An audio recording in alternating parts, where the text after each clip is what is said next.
don't want to miss this unique opportunity to gain new customers on KBLA Talk 1580. For more information, contact us today at smb@kbla1580.com. That's smb@kbla1580.com. At KBLA Talk 1580, we've got your black. And if I share with you my story, would you share your shadow with me? Time to get it. Hey,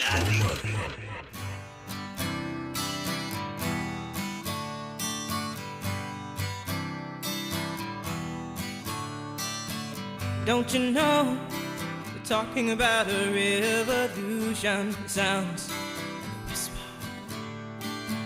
Don't you know, we're talking about a revolution. It sounds like a whisper. While they're standing in the welfare lines, crying at the doorsteps of those armies of salvation, wasting time in the unemployment lines, sitting around waiting for a promotion. Don't you know, talking about a revolution. It sounds like a whisper. Poor people gonna rise up, get their share. KBLA Talk 1580. Little Tracy Chapman for your Freedmen Friday today, and I'm really pleased to welcome in a director of research for Mockingbird Analytics. She's got her PhD in urban planning from USC, focusing on identity and emotion and how they shape people's access to urban spaces and services. She studied anthropology and gender studies at Brandeis University, creating coalitions across New England to increase college students' access to community-based foods. And she got her master in city planning from Cornell University, where she researched gender dynamics and leadership in city planning workplaces. But she also spent some time this past year working on the report for the LA City Reparations Advisory Commission. And Dr. Marisa Turesky, welcome. Thank you so much, Dominique. Good morning. Good morning. How are you? I'm blessed. I'm glad to have you on. I had the Pleasure. good fortune to hear your presentation at the rollout for the preliminary report, which, just to start from the beginning, is a group of scholars and researchers that were commissioned by the LA Civil Rights Department and their Reparations Advisory Commission to generate a report and even do some of your own research, but generate a report on the data they had gathered, correct? Yes, exactly. So talk a little bit about that process for you. Yeah, so we were hired by the city as the fund development partner, and we're really tasked with identifying feasible fiscal models that the city could then adapt for a uniquely Los Angeles reparations program that was really kind of specific to the city's context and fits with the racialized history, which we heard a lot about from CSUN's tremendous harms report that night. And one of the things that we were really careful as we did this original research on funding models was really ensuring that the focus remains on issues of stolen wealth and really prioritizing the reparations process just as much as the funding outcomes. So when you say that, you're talking about a narrow focus as opposed to kind of veering off into other areas that may not be directly reparations? Yeah, so we were really focused on kind of the funding, whereas CSUN's focus was more on the harms, and so we kind of had separate areas that kind of together would comprise the major reparations. Right, I'm clear on that. Program. I was kind of following up on what you just said about how you are trying to focus, your particular research in this area of funding.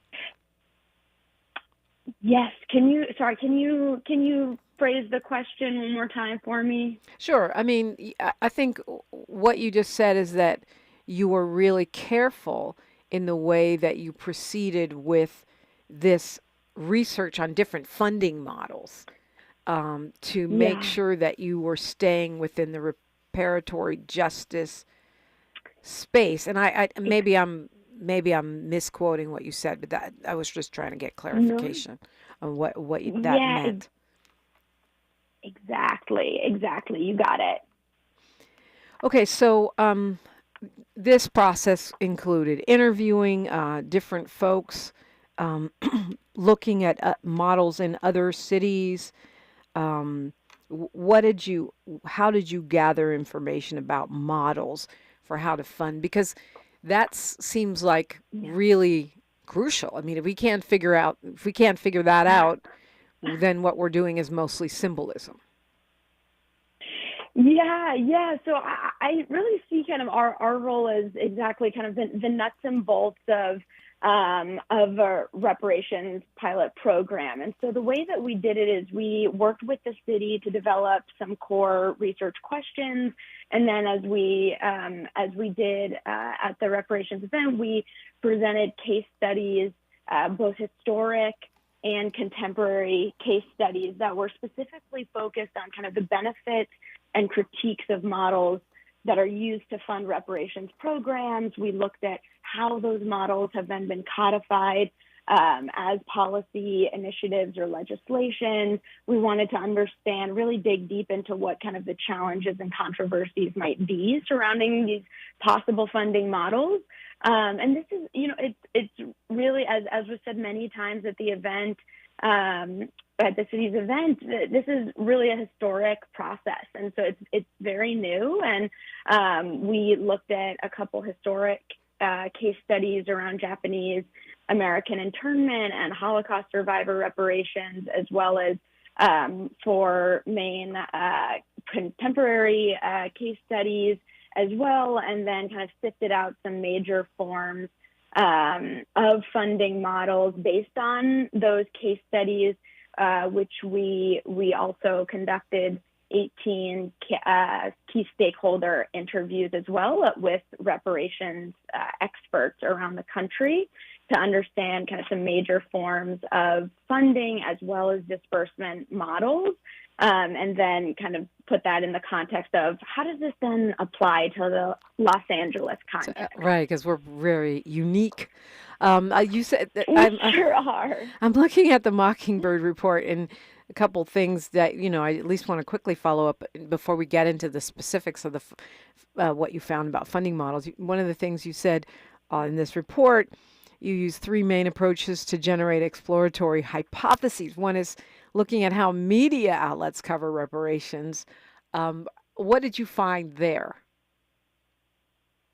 Yeah, so a big thing that we were interested in is, where is there pushback and where are those controversies? And I think that's really kind of where it comes in. And, we can look at Evanston as a great example of this, where the leaders of the Evanston, Illinois reparations program talked about how they're really an outlier, not the norm, in that they actually have implemented a reparations program. And so there's, tremendous support that we found across media outlets. And then there's also some large areas of resistance that we're now seeing with some recent lawsuits. And so we're trying to kind of get ahead of these challenges and controversies and also understand where the support is and how we can kind of build on that narrative as well as we kind of continue building the movement here in Los Angeles. Yeah, and you're kind of touching on that right now. You guys looked at how cities that are famous for their reparations, but also those whose reparations efforts are just starting, what direction they're going. Was there anything that really stood out for you in that? Oh gosh, I think there's so many things that stood out. Yeah. I think one of the exciting thing about this project is just that the different areas, the different progress that people have made in these different programs at different scales. I mean, we see it here in California at the state level. We see, more recently with Illinois and New York happening at the state level. But then when we're zooming in at the municipalities, we see everything from Evanston, Illinois, that's already, implemented and distributed some of the funding to Asheville and Buncombe County, North Carolina, that has funding allocated, but hasn't necessarily started dispersing it, and then all the way to kind of Denver, Colorado, that's really has a program that's completely separate from the municipality itself. So I think, just seeing the kind of breadth and creativity within these different programs, has been tremendous. It is interesting because many times when we have our conversations about reparations, we're looking at the struggles. How do you even get people to accept it, the public opinion, the failures? Yeah. Meanwhile, you just mentioned 3 statewide efforts, and I don't know what the number is now of cities, but people are moving forward with their plans, even while folks are having their negative opinions or, are continuing to struggle. Yeah, absolutely. I mean, I come from community organizing background before I wanted to that was my foray into urban planning and research. And so just seeing the kind of guerrilla tactics in a lot of ways, to really piece together funding models, even Evanston, Illinois, which, is kind of seen as a key case for implementation. The librarians donated so much of their time to actually educating residents around the application process and what was needed, and sifting through the more of the logistical pieces and garnering support from so many different residents, just on a kind of a grassroots level to get the process through. All right. As far as we know, is Evanston the only city or government entity that's actually written checks? To my knowledge, yes. That being said, things are changing every day. Yeah. And so it's possible that there have been more recent checks written, but yeah, to my knowledge, that is the case. I think they have funded the first 80 residents, and then they have verified another 400, over 450 direct descendants as well as eligible. Wow, amazing. We're talking with Dr. Marisa Turesky. Yeah. When we come forward, I want to look at some of the kinds of funding mechanisms that you researched, that you looked into, what seemed to be working, and to your point, what seemed to be applicable to an interesting and multifaceted city like Los Angeles, as California continues to be an epicenter for movement in the reparations space. I'm Dominique DiPrima. It's a Freedmen Friday on KBLA Talk 1580. She's reclaiming her time on KBLA Talk 1580. More First Things First with Dominique DiPrima when we come forward. Tabitha Smiley's new book, The Covenant with Black America, 20 years later, is now on sale everywhere. This classic text shot to #1 on the New York Times bestsellers list almost 2 decades ago. If you have the original book, you will surely want to get this 20th anniversary edition with powerful new contributions from today's leading voices. This 20th anniversary edition presents a compelling blend of historical insights and contemporary urgency in this critical and unprecedented election year. Get your copy of The Covenant with Black America 20 years later today. Our daughter Jessie loves playing detective. A clue. But since we discovered she has sensitive skin, we've been playing detective too. We thought the problem was our puppy.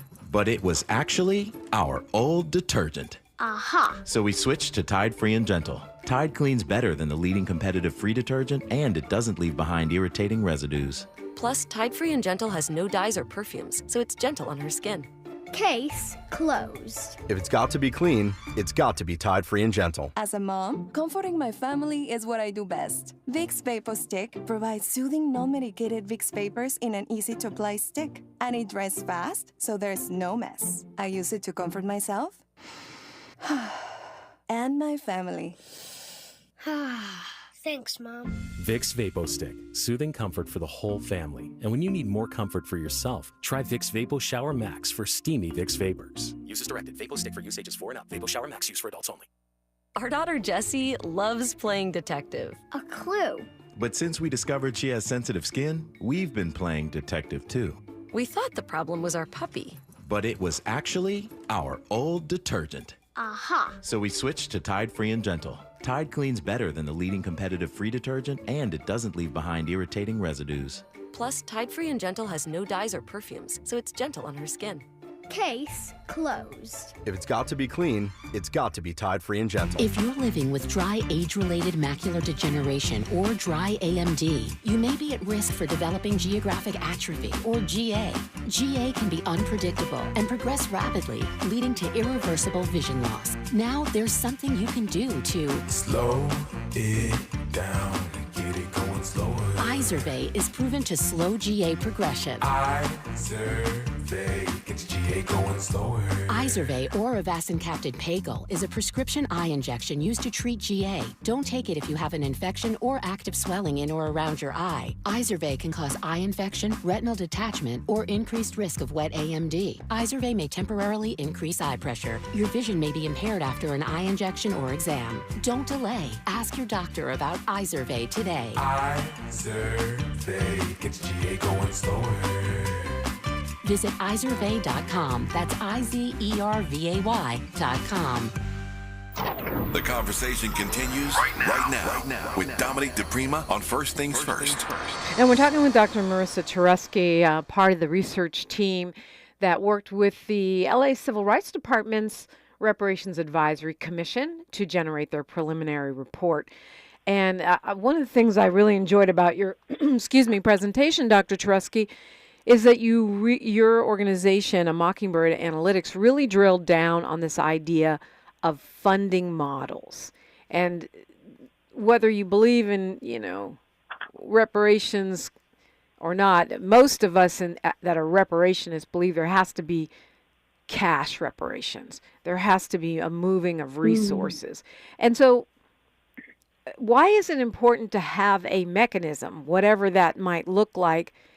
Is that part of a structural foundation for actually executing reparations? Yeah, I think we found that in the data that it's really critical as kind of part of this larger movement throughout the entire process, that this legislation and these funding models, are part of the community-based, community-led transformative repair process, and then that needs to be tied to some sort of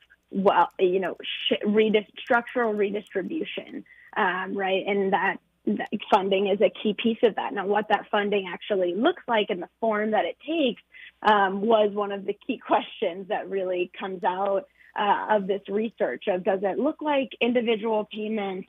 Does it look like something like community benefits, as Asheville, North Carolina, there among many others are doing, or does it look like more grants to Black-led and Black-serving organizations? Those are kind of three of the main areas. Does it look like a combination? And so people and communities are taking these different disbursement types and kind of combining them and implementing them in very different ways.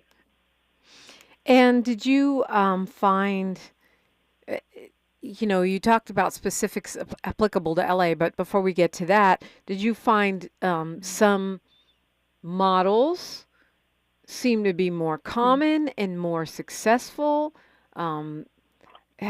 And how widespread are we even with folks getting to this point where they're looking at the issue of what a funding model should be?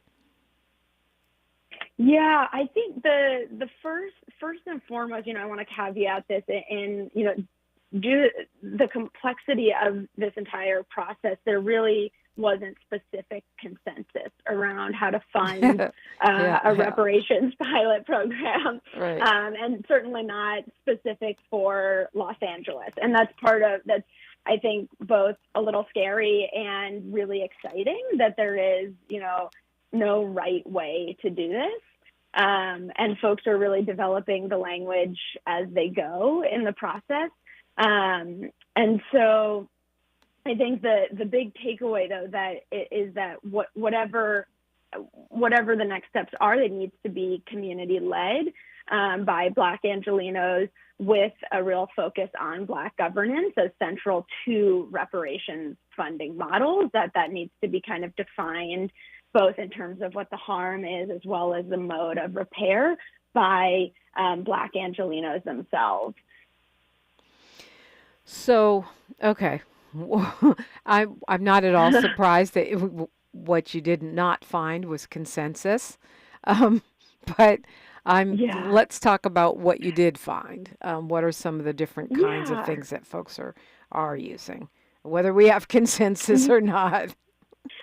Right. Well, so I think there are a number of kind of specific tactics that folks have used that's been kind of fundamental to the actual funding. And, I think this piece of agency and self-determination within the funding model, that was a thread that kind of came up over and over, and participants in our key stakeholder interviews talked about integrating this self-determination in funding through kind of a lack of restrictions and a lack of reporting requirements in whatever kind of disbursement took place, and really kind of removing that funding control, with that control kind of being a form of colonization. And so without it, kind of demonstrating that healing possibility from flexibility in how the funding is used. And so that flexibility is a little easier if it was, through, let's say, a philanthropic model coming from philanthropic funds as opposed to more of public streams. So these kind of connect to what major funding streams are actually used within the reparations pilot program. And that kind of connects back to what it depends on how folks decide the definition of what the harm and repair will be. Yeah, well, I feel like, the more we know about this, the better, because as you say, consensus is another issue. And we're already seeing controversy, not just in attacks from conservative groups who may, i.e. what's happening in Evanston, where they're being sued over the whole conceptual framework, but even within people who agree to on the basic concept of what reparations should be, and that it should exist at all, that still cannot agree on, whether it should be taken out of government, whether it should stay in government, go to the nonprofit sector, go to a philanthropic model. But when you talk about a philanthropic model, you're talking about that as a funding source, rather than a funding distribution hub, right? Yeah, exactly. And so we found that, one of a good case to look at is in the Twin Cities. The Bush Foundation allocated $50 million to Black residents specifically to repair harm. And so we see that funding in that case coming purely from philanthropic funds, and that was then distributed by a community-based organization in the Twin Cities area. And so that's a case of purely philanthropic funding. And then you have other possible models like grassroots fundraising, which is largely what's happening in Denver, Colorado. And then you see kind of a purely municipal funding stream with the case of Evanston using a tax base a local tax base there. And then you kind of see a combination of the two if you're to do something like more of a public-private partnership, which actually, if you kind of dig into Evanston a little bit more, we start to peel back the onion and see that there's actually there is some public as well as some private funding going in there, of fundraising happening as well.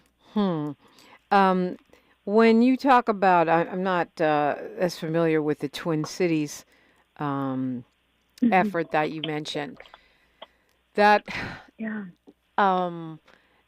there's a some worry going on, and I think rightly so, that if you put this into the hands of one particular nonprofit or another particular nonprofit, then you get into the politics of who controls those funds and whether it would be equitably distributed. And so how do they, what did we learn about that from that model?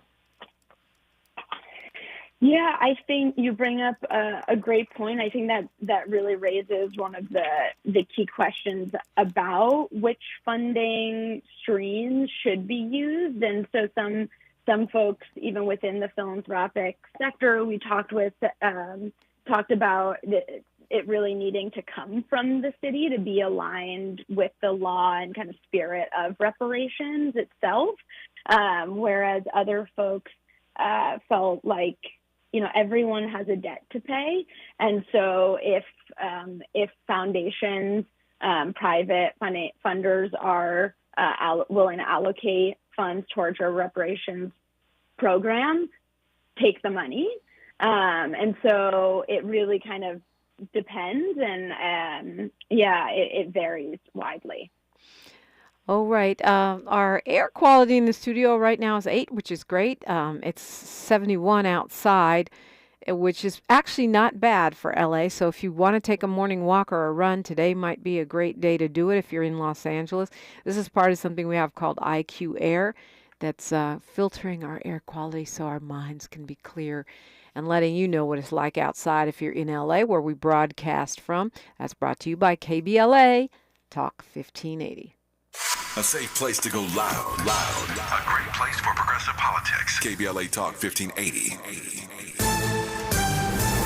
I'm Bree Wood with 4 things you should know from BIN News. Retail sales were up 0.4% in September over the previous month, according to numbers out from the Census Bureau. Retail stores saw the biggest increase in sales, followed by clothing and food. Electronics and appliance stores saw sales drop more than 3%. The Los Angeles County District Attorney's Office is reviewing the Menendez brothers case. DA George Gaskin noted that their understanding of sexual violence has evolved since the 1990s. However, no decision about possible resentencing can be commented on at this time. The man who was arrested outside of last Saturday's Trump rally in California is officially suing the Riverside County Sheriff's Department for defamation. Vern Miller says Riverside County Sheriff Chad Bianco fabricated the assassination attempt allegation to appear like a hero. And during the BET Hip Hop Awards, Kendrick Lamar dominated, taking home a historic 8 trophies. Get BIN News on demand 24/7 at BINnews.com. Hi, I'm Kyle at Blindster.com. I started Blindster in 2010 in my garage after I overpaid for new blinds. I researched the industry, hired my mom, and 14 years later, we're one of the largest retailers of custom blinds in the U.S. Don't pay too much for new blinds. Go to Blindster.com. Is this the time? This is the KBLA Sports Minute with Ray Richardson. The Dodgers are playing like they're supposed to be in the World Series. They are not messing around with the Mets in New York. Another impressive performance Thursday night for the Dodgers by the pitchers and hitters. The Dodgers cruised to a 10-2 win over the Mets in Game 4 of the National League Championship Series. The Dodgers have a 3-1 lead in the best of 7. They can close out the Mets today in Game 5 and advance to the World Series against the Yankees or Cleveland. Mookie Betts was 4 for 6 at the plate with a homer and 4 RBIs. The Mets did not score after the 3rd inning and left 12 men on base. Game 5 today at 2 o'clock local time. The Lakers and Clippers are winding down their preseason schedule. The Lakers won Thursday night at Phoenix. They play their final preseason game tonight at Golden State. The Clippers had a 22-point win over Sacramento Thursday night in their final preseason game. No debates, no speculation, just the info you need. That's your KBLA Sports Minute. I'm Ray Richardson. More news, opinions, and conversation when we come forward on KBLA Talk 1580. linking social justice and climate justice all year long. We're unapologetically progressive. KBLA Talk 1580. We're with Bridget, whose husband won't be home for months, and whose daughter is due any day. We're with Mike, who's leaving home to protect his family and yours. We're with all service members and their families who need community, connection, and maybe a bit of magic. Are you with them? Learn more at uso.org today.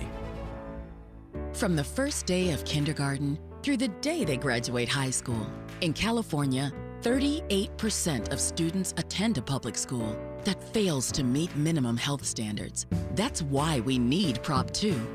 Voting yes on Prop 2 will fund urgent repairs at local schools, protect kids from toxic mold, asbestos, and lead, ensure clean drinking water, and repair leaky ceilings and storm damage. Yes on Prop 2. To fix what's actually broken. All funds go to local schools without raising taxes. You heard that right. So join the California NAACP, nurses and teachers, and vote yes on 2. Because all our kids deserve a safe place to learn. Ad paid for by Yes on Prop 2, sponsored by Nonprofit Education, Labor and Business Associations. Ad committee's top funders, California Building Industry Association, Coalition for Adequate School Housing, California Teachers Association. Moments like making my kids my famous meatballs mean a lot to me. But after being diagnosed with metastatic breast cancer, or MBC, which is breast cancer that has spread to other parts of the body, they mean even more. I take Ibrance, palbociclib. Ibrance 125 milligram tablets with an aromatase inhibitor is for adults with HR-positive, HER2-negative NBC as the first hormonal-based therapy. Ask your doctor about Ibrance and visit Ibrance.com. Ibrance may cause low white blood cell counts that may lead to serious infections. Ibrance may cause severe inflammation of the lungs. Both of these can lead to death. Tell your doctor right away if you have new or worsening symptoms, including trouble breathing, shortness of breath, cough, or chest pain. Before taking Ibrance, tell your doctor if you have fever, chills, or other signs of infection, liver or kidney problems, are or plan to become pregnant, or are breastfeeding. Common side effects include low red blood cell and low platelet counts, infections, tiredness, nausea, sore mouth, abnormalities in liver blood tests, diarrhea, hair thinning or loss, vomiting, rash, and loss of appetite. We're not for everybody, but we're for everybody. You're listening to KBLA Talk 1580. And we're talking with Dr. Marisa Turesky. Her group, Mockingbird Analytics, teamed up with the scholars from Cal State Northridge to process data, find more information, and generate this preliminary LA Civil Rights Reparations Advisory Commission reparations report. Your specific assignment was dealing with funding models, and I want to be clear because of some conversation that's going on in our YouTube chat. There were two different issues. One is funding sources, and one is models, like how is it dispersed, through what mechanism, is it an agency, is it done by a nonprofit, is it done by the government, and then the sources, can it be a tax revenue stream, can it be coming from philanthropy?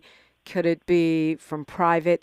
And so I just want to be clear on that because it seems like there's some conflation of those. You want to weigh in a little bit, Dr. Turesky, on that? Yeah. Yeah, absolutely.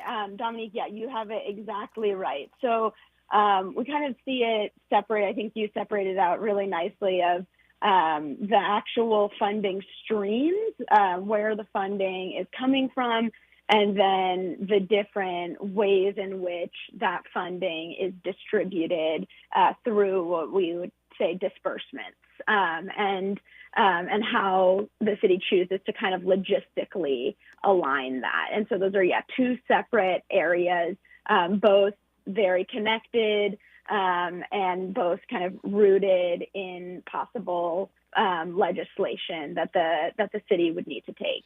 And when it comes to streams, I mean, they're not mutually exclusive, right?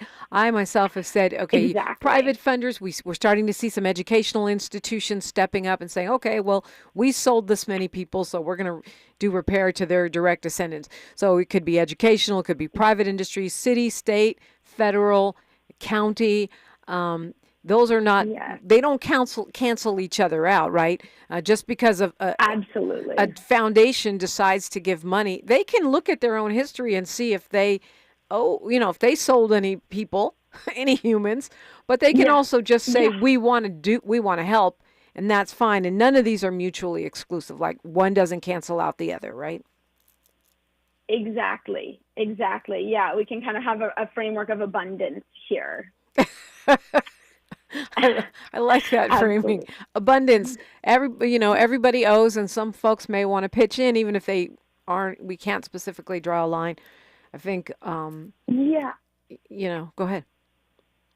Yeah, no, I was just going to say, I mean, as one of our participants said, everyone has a debt to pay with stolen Black wealth, stolen Black labor. We know that, if anyone checks out CSUN's terrific harms report that's posted online, it's pretty clear. And then, looking at some of these cases, historically especially, there are a lot of, especially if we look at kind of the case of Holocaust survivor reparations, there are so many different ways of accumulating these funds to redistribute as reparations. I think the Holocaust survivor reparations is one that's brought up a lot in these conversations, and I can understand why, because technically the United States government, did not perpetuate the Holocaust. That was done by the German government, right? And so it becomes confusing. Why is our government paying? And then what are these other multiple sources? And how have they successfully been able to coalesce these and distribute them? Yeah, exactly. I mean, there is some, I think, also, some conversations happening around, everyone contributed in silence. In that sense, and the U.S. kind of waiting so long to intervene. And so in that sense, I guess, there is certainly lack of participation. So that's the logic, is like, because everyone's, because if we take that model and add it to, and apply it to the enslavement of Black people, then every single country in the world owes us reparations. Exactly, and I think some folks on the CSUN team would say exactly that. Yeah, and I think Dr. Salisi has done some work around that, particularly with countries in Africa as well, somewhat controversially. So, but yeah, I think that's a great way to take it. But wherever those funds are coming from, some are specifically coming from the U.S. government to compensate victims of the Holocaust. Some may be coming from charitable contributions or other institutions. How the U.S. government is distributing it, though, right?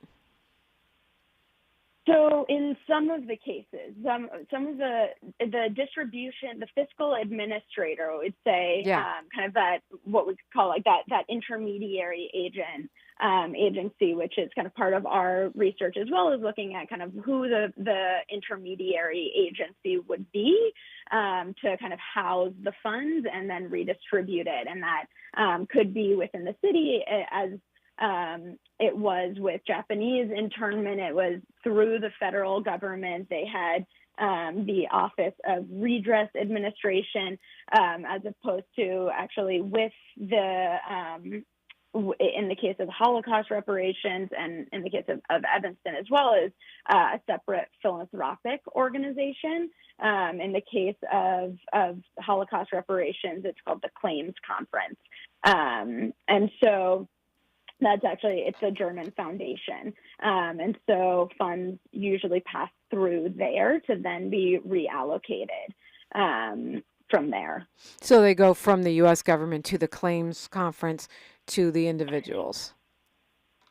Exactly. And so what I think is especially interesting about the Holocaust reparations case, there are so many time periods at which reparations were distributed, starting, with the Luxembourg Agreement in the 1950s, and then we start to see more allocations in the 80s, and then actually some reparations happened through the American court system in the 90s. And in the late 90s, and that's specifically with private, with both German government and German industries that participated in forced labor and enslavement of Jews and non-Jews alike during World War II. And so that happened because so many survivors filed so many class action lawsuits in American courts that these companies said, if you promise not to continue these lawsuits, then we'll pay out some sums, and that's how they got them to agree to reparations here. I mean, it's interesting because so far the descendants of enslaved Africans in America have not had any success in the courts. One of the reasons we've turned to legislative measures. Yeah, and I think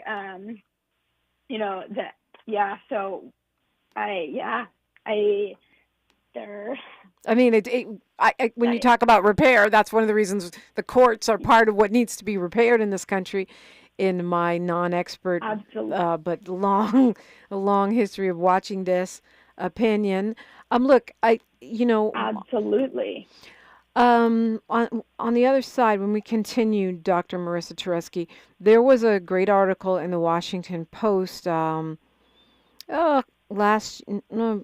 in the summer, talking about this study by two Harvard professors, Linda Bilmes and Cornell Williams Brooks, and they're talking about how there is already, how the federal government already has, what I'll quote, the norm, precedent, expertise, and resources to provide reparations to Black Americans in terms of distribution, in terms of the reparatory compensation programs that they have already administered. And so when I speak of the controversy in the chat, it's not just in the chat, it's in the Black American reparations space, that if we decide that we're going to, have CBOs, community-based organizations or NGOs, non-governmental organizations, distributing these funds, then you get into the politics of those particular nonprofits and whether or not that's fair and who's invited to the table and who isn't. And many times, and I would say from my common sense approach, people talk about the Japanese reparations, Japanese Americans, and the bureau that they had. They talk about the Bureau of Indian Affairs. And so I really want to get your thoughts about this study and this idea of why we would go elsewhere for a funding mechanism or, something, distribution, what did you call it, administrative arm, when the government, when they decide to do so, is really good at distributing resources. I think about COVID, right? And how quick those checks went out, and how accurate they are in finding folks, whether they owe you or whether you owe them. Our government seems to have that down. I'd love to hear your thoughts on that when we come forward on KBLA Talk 1580. More of First Things First with Dominique DiPrima when we come forward. This truck season, think about all the things you can do in a Chevy truck. You can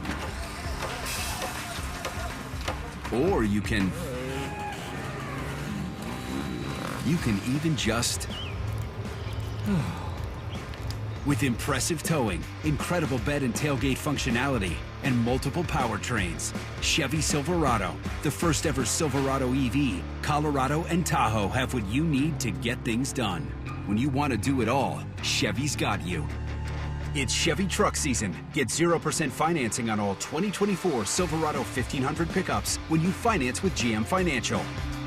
Chevrolet, together let's drive. 0% APR for 36 months. Monthly payment is $27.78 for every $1,000 you finance. Example down payment 9.3%. Must finance with GM Financial. Some customers may not qualify. Not available with lease and some other offers. Take new retail delivery by 10/31/24.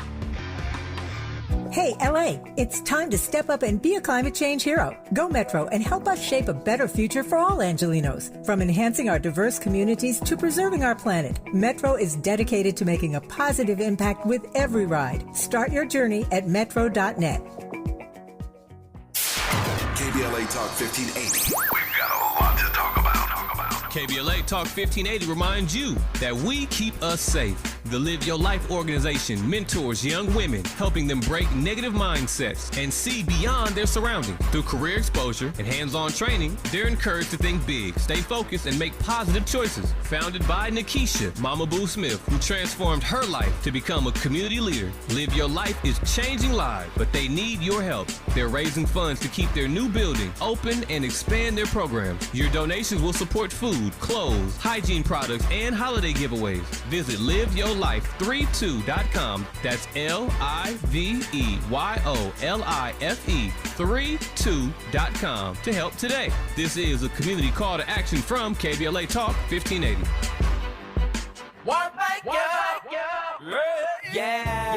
The California Crusader newspaper would like to thank all of our subscribers for their support throughout the years, proudly serving the South Los Angeles and South Bay areas for more than 40 years. The California Crusader is a multicultural, black-owned, adjudicated newspaper that focuses on providing newsworthy information to the people in our community. We're constantly looking for ways to assist businesses in our community to connect with our subscribers. We provide low-cost, effective ways to promote your business with our reasonable and affordable advertising rates. You can participate by suggesting, sharing, and submitting your stories on the California Crusader newspaper Community Share Facebook group page, or visit our website at cal-cruise-news.com. That's calcruisenews.com. Then click on the Submit Now button located on the top right corner of the homepage, or text CCN to 42828. Again, text CCN to 42828. The California Crusader newspaper, working together to build a better community for our future. Subscribe today. This is KBLA Talk 1580, where everybody is somebody and nobody is a stranger. You belong here. Dr. Marisa Turesky, I was citing this Washington Post article. They say the reparations list goes well beyond often cited payments to Jewish victims of the Holocaust and Japanese Americans. Categories of harm who have been compensated included coal miners, farmers whose crops have failed, workers whose companies have gone bankrupt, victims of terrorism and natural disasters, people exposed to nuclear radiation, military veterans, individuals wrongfully convicted in the legal system, people denied earnings on tribal lands, fishermen facing depleted fish stocks, individuals harmed by pesticides, toxins, vaccines, or medical devices, and the list goes on. They say reparations is normal, and it is a routine part of what the U.S. government does. What are your thoughts on that? Yeah, absolutely. I think, I agree that Black folks have been left out and continue to be. And, I want to acknowledge here the generations of activism reparationists that have been working towards this for decades on this, and continue to see these brick walls. Yeah. So what are the advantages? What are the advantages and disadvantages of a government mechanism from the administrative side of a reparations model versus community-based organization, NGO, or private foundation? Now I'm talking about distribution, not funding streams. Yeah, and I think what's really key here is that this is, finding an intermediary is really about another way to build kind of a vibrant Black-led coalition and allies in the reparations movement. And some things that really came up clearly was that any decisions around funding need to be Black-led when deciding on any kind of intermediary organization, whether that's within the city or externally outside of the city. And so that needs to be Black-led, or at least, values aligned with the ethos of reparations, insofar as it's really rooted in visions for Black power, Black agency, and Black self-determination. And it's funny, as much as we complain about Los Angeles' Black population being so small, we actually have a lot of Black people here. And we have a lot of people, which is one of the challenges I see in your report. You're comparing Evanston has 75,000 people. that's how many people are on the 405 every morning in LA. We have 3.2 million in the city. So what funding models, mechanisms, practices seemed most applicable to the city of Los Angeles? Yeah, I mean, I think that depends on, that's something, our role here is offering the commissioners the data, the information, and then they'll have to kind of choose what to take and recommend to the city. Okay. And so within that, I think you're spot on, Dominique, with the size and scale at which the city of Los Angeles exists. I mean, the Black population in Los Angeles is over 300,000 compared to, the 12,000 in Evanston. And so one of the things that was also, there's a scholar who looks at kind of these historic reparations cases and comparing them to Black and African American reparations movements, Dr. Howard Hassman, and talks about that one of the pieces is that poses additional really large challenges is kind of the number of victims being relatively small, easily identifiable, and kind of existing in a small time period. So the case of something like Japanese American internment is a good example here to compare versus the case of Black reparations, which is just such a massive scale, and that can make it a little more challenging. So that's some of the things that have come up, and then this question of disbursement of an agency. Well, actually, you know what? I'll stop there. I don't need to keep going on about that. So when you say it's more complicated because it's such a massive harm, you're talking about because this went on for hundreds of years as opposed to an isolated period of 10, 20, 30 years, i.e. the Holocaust or the Japanese harms. Or do you just mean the sheer population size? Like, what is it? What are you referring to when you say that it's so massive? Both. Yeah, good question. I think both. Identifying, when looking at CSUN's report, it's clear there's so many perpetrators of injustices towards Black Angelenos since the charter, existed of the city of LA. And so it, might be easy to identify the perpetrators, but there's so many that it makes paying reparations. It can make it a little difficult to pinpoint the city.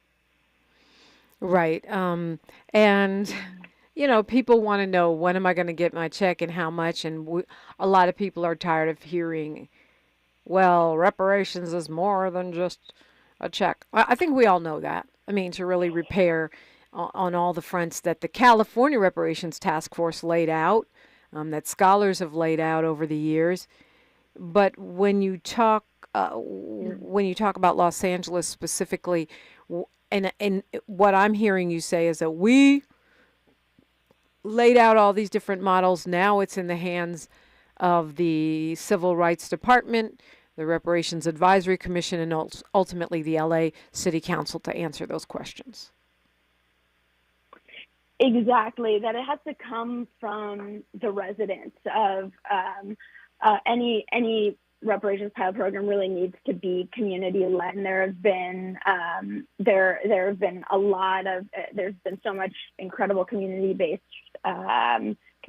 research that CSUN has led, and the LA Civil and Human Rights Department have led, and they continue to uplift community working groups on kind of themes of stolen labor and housing impact, as well as environmental hazards and health outcomes, legal systems, and racial terror. And so that's depending on kind of the definitions of harms that are identified, as well as definitions of repair. Those are gonna impact what modes of funding and disbursement models are also chosen.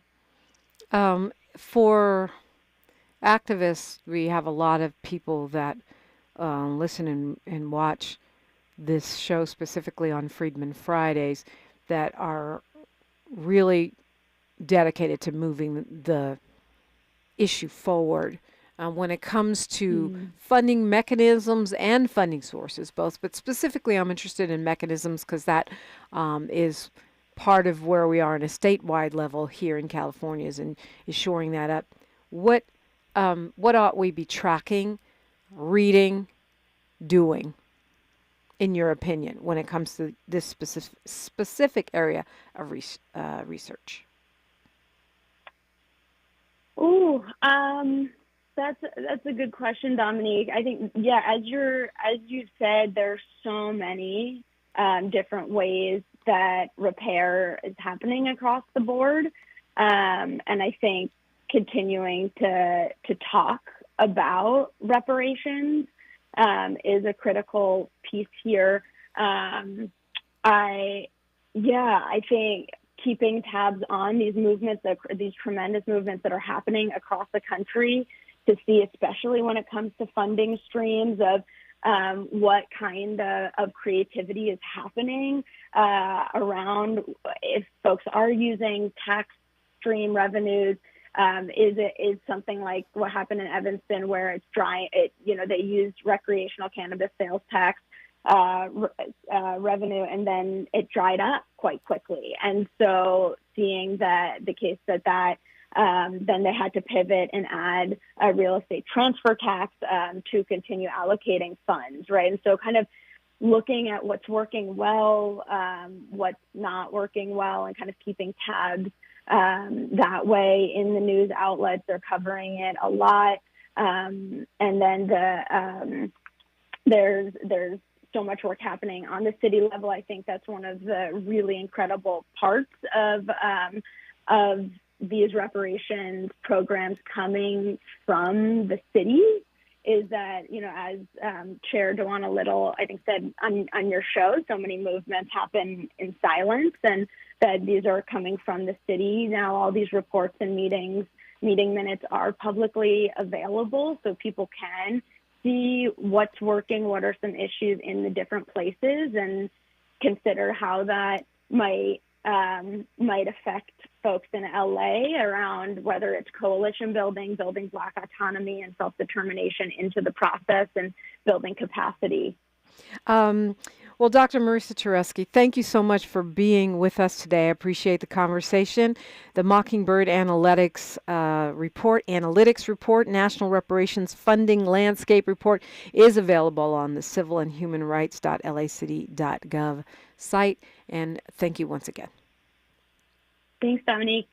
Assembly Member Isaac Bryan joins me next. We're talking climate justice and more when we come forward on KBLA Talk 1580. KBLA 1580 Santa Monica.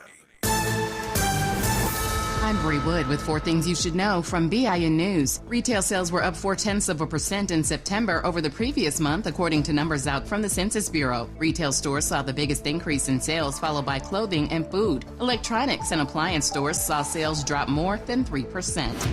The Los Angeles County District Attorney's Office is reviewing the Menendez brothers case. DA George Gaskin noted that their understanding of sexual violence has evolved since the 1990s. However, no decision about possible resentencing can be commented on at this time.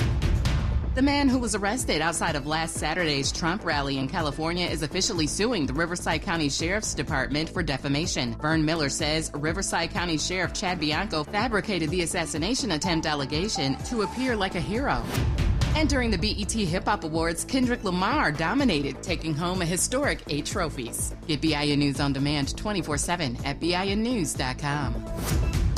Hi, I'm Kyle at Blindster.com. I started Blindster in 2010 in my garage after I overpaid for new blinds. I researched the industry, hired my mom, and 14 years later, we're one of the largest retailers of custom blinds in the U.S. Don't pay too much for new blinds. Go to Blindster.com. Is this the takeover? This is the KBLA Sports Minute with Ray Richardson. The Dodgers are playing like they're supposed to be in the World Series. They are not messing around with the Mets in New York. Another impressive performance Thursday night for the Dodgers by the pitchers and and hitters. The Dodgers cruised to a 10-2 win over the Mets in Game 4 of the National League Championship Series. The Dodgers have a 3-1 lead in the best-of-7. They can close out the Mets today in Game 5 and advance to the World Series against the Yankees or Cleveland. Mookie Betts was 4 for 6 at the plate with a 2 o'clock local time. The Lakers and Clippers are winding down their preseason schedule. The Lakers won Thursday night at Phoenix. They play their final preseason game tonight at Golden